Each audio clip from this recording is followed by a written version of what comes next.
অসমের মুখ্যমন্ত্রী ডক্টর হিমন্ত বিশ্ব শর্মা পশ্চিমবঙ্গের মুখ্যমন্ত্রী মমতা বন্দ্যোপাধ্যায়ের উদ্দেশ্যে কিছু মোক্ষম কথা বলেছেন। তিনি বলেছেন, আমরা দুজনই দুটি রাজ্যের মুখ্যমন্ত্রী হিসাবে শপথ নিয়েছি, শুধু রাজ্যের কল্যাণের জন্যই নয়,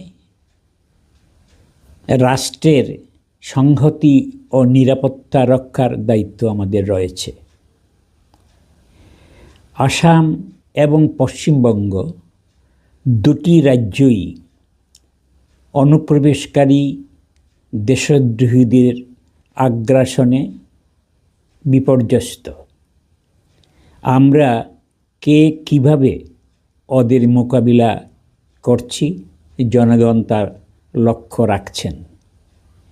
দুদিনের ক্ষমতাভোগের জন্য আমরা যদি দেশদ্রোহী চক্রকে প্রশ্রয় দেই, তাহলে জনগণের দুর্ভোগ যেমন বাড়ে, তেমনি রাষ্ট্রের পক্ষেও এটি একটা ক্ষতিকর ব্যাপার। আমরা চিরদিনই কেউই ক্ষমতায় থাকব না, এমনকি আমাদের এই দুনিয়া ছেড়েও চলে যেতে হবে, কিন্তু আমাদের বিচার হবে আমাদের কাজকর্মের মাধ্যমে। জনগণ যেমন আমাদের কুকর্মের জন্য ধিক্কার দেবে, তেমনি ইতিহাসও আমাদেরকে ক্ষমা করবে না।